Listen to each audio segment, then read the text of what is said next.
Hello, boys and girls. We are starting chapter 12 of the Kingdom of Kind. Here we go.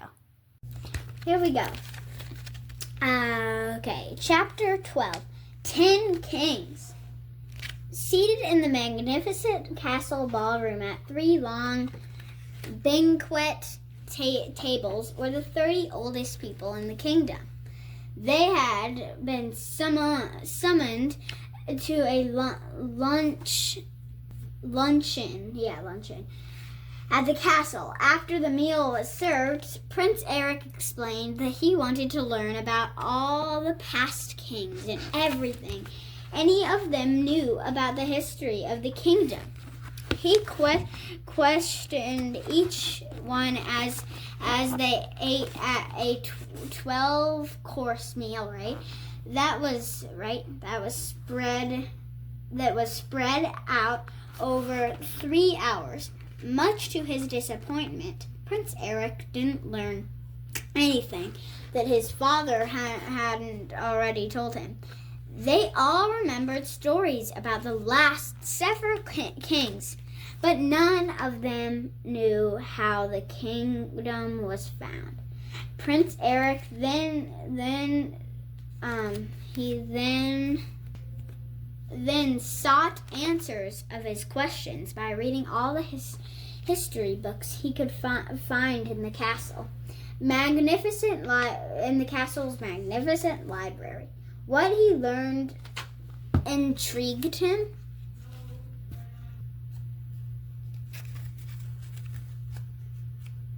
Prince Eric's father was the 10th king of the kingdom. Eric read books about all the kings who had reigned except for the first 2. He couldn't find anything written about them. One cold, foggy day, Prince Eric was in the library, searching once again for any information about the first 2 kings who had reigned in his land. Taking a break, the prince rubbed his tired eyes and then walked to the library window. Banks of heavy fog blanketed the valley, the tops of the tallest trees looking as if they were floating in the mist. A servant's footsteps echoed in the vast stone library, and Eric turned to greet him. "Christian, you've brought my lunch. How kind and thoughtful of you." Christian shook his head. Prince Eric had returned less than 6 months ago, a changed young man. He was no longer vain and spoiled, but the servants were still not used to how thoughtful and kind Prince Eric had become. They especially were not used to being called by their names. No one had heard of a prince who bothered to find out a single servant's name, much less memorize the name of every servant in the castle. He is being very kind. "Your Highness," Christian said as he set the lunch tray on a table, "I am just doing my job. I was assigned to bring you lunch today." "And you do such a superb job, Christian. Thank you for remembering to bring 2 lunches." "You're welcome," replied Christian with an acknowledging bow of his head. "The cook said you always request 2 lunches, and that," said Prince Eric as he pulled out a chair and gestured toward it. It is because I want you to stay and eat with me, if you would like. Please sit if you're hungry. The food smells delicious." As they ate, Christian looked at the stack of books by Prince Eric. "What do you enjoy reading about?" "Oh, everything. Last month I read many books about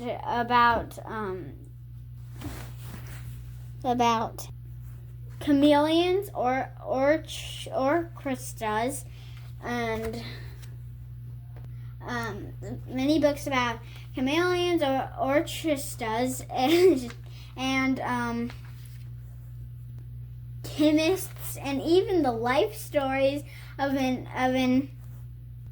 of an anchor maker and the architect of this castle. Ooh.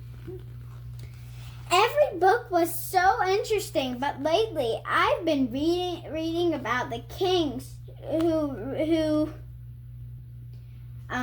reigned in this kingdom. Nothing was written about the first two kings. Have you ever heard anything about them? Christian shook his head. No, never. When Prince Eric bit into his roll, he frowned and set the roll down and sighed. What is it? Inquired Christian. I know what it is. It's going to be the rolls that he doesn't like. And I don't understand it, though. I don't know why. Why? Because he's supposed to be thankful for what he has. Very true. Because if I had only one thing, think of all the homeless people. They have to look through the trash and stuff to find their stuff. That is true. I know. And we are lucky because we have a giant house and we have a lot of food. A lot to be thankful for, right? Let's see why he's unhappy with the roll. It's the roll. Is he getting greedy again? Let's see. I think so. I appreciate the effort that went into making it. Well, that's nice. He's thankful. But it's a far cry from the rolls we used to have in the castle. In a fit of anger, I banished our amazing baker from the castle. She baked the most delicious rolls. They were buttery. In the world. Yeah. And I guess his anger is what caused this to happen. And he's realizing that, so that's good. His girl cooks are mostly the best cooks in the world. You know, he may be realizing that it's like the reaping the fruit that you sow. And he was sowing anger, and now he's reaping, I guess, as he doesn't like the rolls. Okay. Let's see. They were buttery and flaky and practically melted in your mouth. And she had made them for me every morning since I was a little boy. I have had this kingdom searched high and low for the baker. How dearly I want to invite her, or rather implore her to come back, but she cannot be found. She seems to have utterly vanished, and I have expended all of my ideas to find her. No stone has been left unturned in our search, so I fear I must resign myself to a life without my treasured rolls. Well, you reap what you sow. Well, he's really spoiled still, I think, because he should be more thankful for what he has. Yeah. I guess he's working through it. Yeah, Just then another servant appeared and bowed. Your Highness, your father has fallen ill and requests your presence. Prince Eric hurried to his father's sleeping chambers. He had been concerned about the king's health recently and now realized his father had become extremely sick and feeble. Does feeble mean old? Like weak. You don't have to be old, but a lot of older people become feeble. I think. My dear son, the king said, I'm getting old and I become fatigued easily. Yeah, now is kind of like an old word though, because old people, and he's old, I'm sure. He is, yeah, he just said it. I fear I may not live many more months. You have brought me so much joy and taught me the keys to happiness. Now I desire only one more thing before I die. You must marry. Not only do I desire to see you wed to a kind and lovely bride, but the law says the prince must be married in order to become king. Father, I want to be married more than anything, but I can't find a young woman anywhere with the character that I am looking for. But I will continue to try. Okay, and now this is chapter 13, The Baker's Daughter. Okay. Ooh. Okay. What's going to happen? I don't know, but here we go. Okay. Rose was the daughter of Tibby. And who was Tibby? Well, she was the baker who made the delicious rolls the prince missed so much. And where are they? The same baker he banished from the castle after the prince threw Tibby out of her position as head baker of the castle. She moved as far away from from Prince Eric as possible. Yeah. Okay. Head baker of the castle. She moved as far away from Prince Eric as possible. Her years as at the castle working for the selfish prince had been horrible.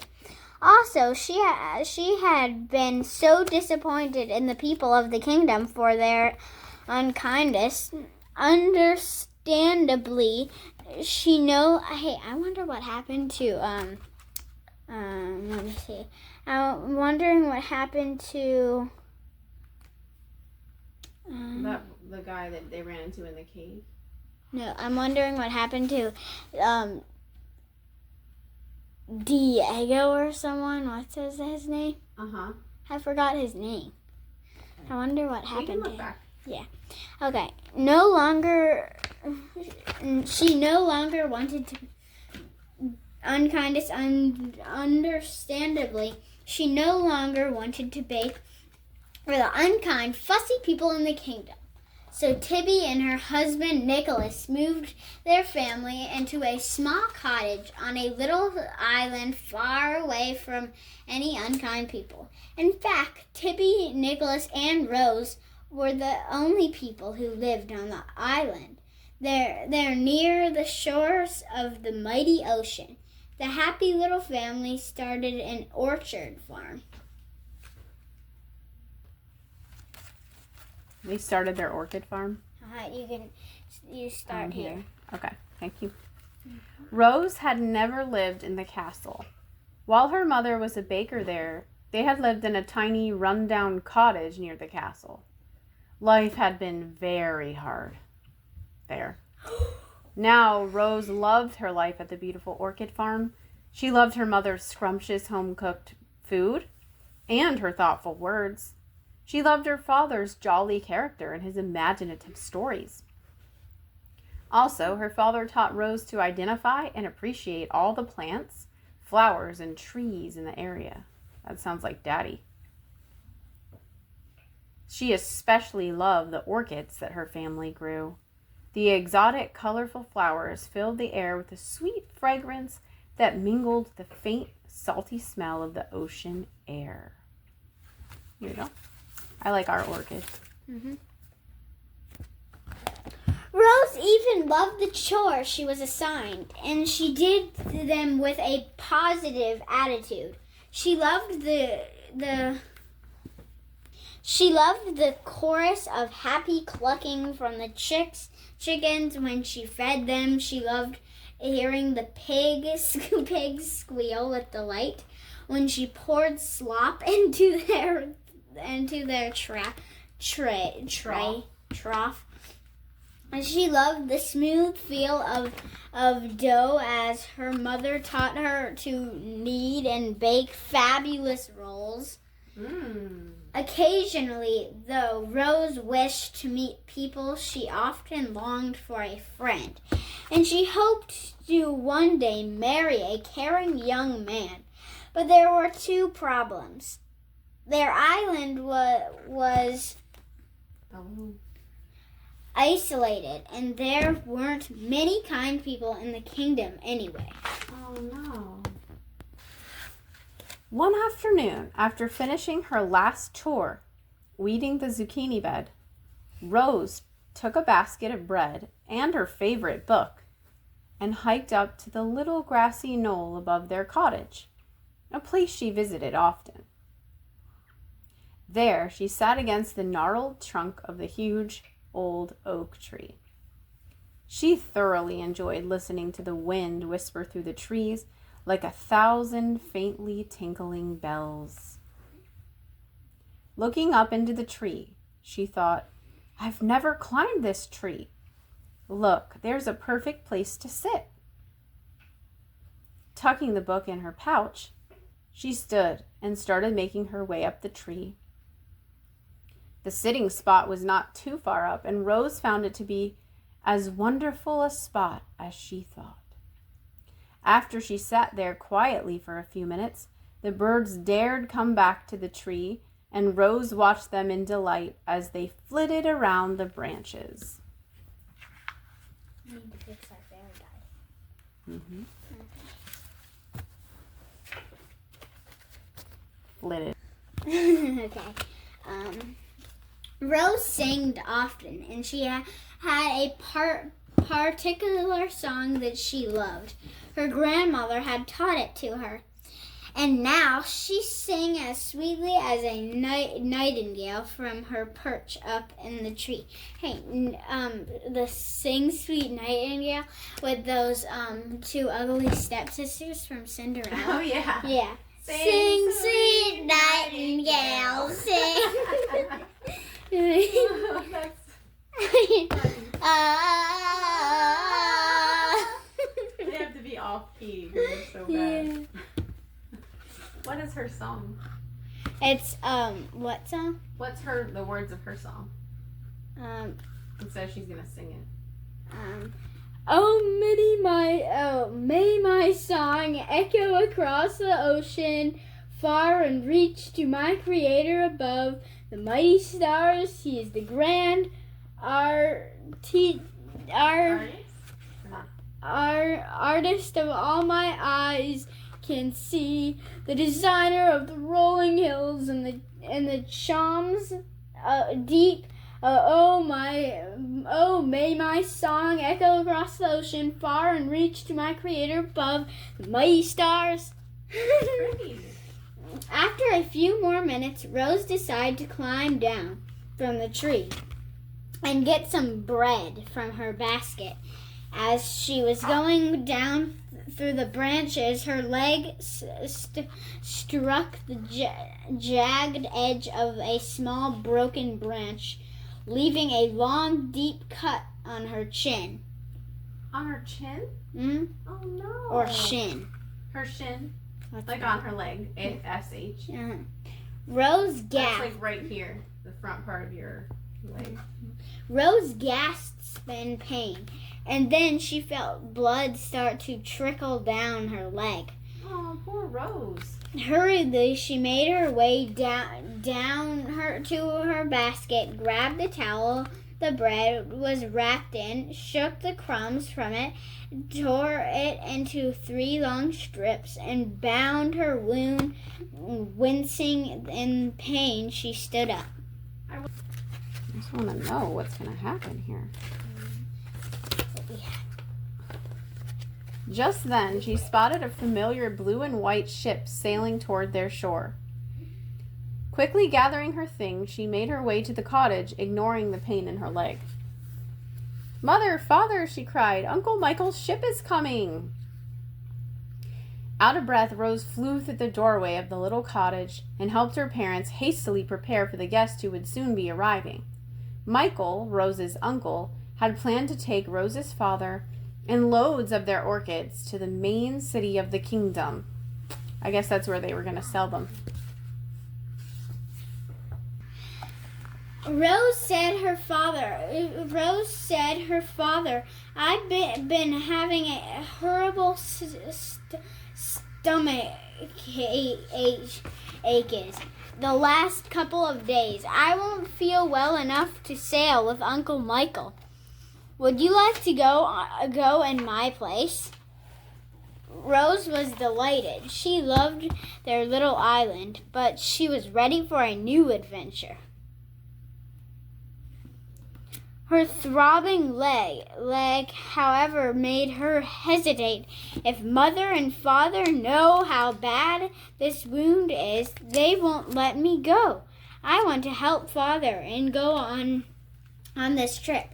I won't say anything about my wound. After all, I'm an adult. I will nurse it myself and be very careful. She ignored her heart, which was trying to tell her that keeping her wound a secret wasn't the best choice. Okay, we will read chapter 14 tomorrow or the next day. Yeah. Shall we read together again, boys and girls? Bye. Sing, sweet night.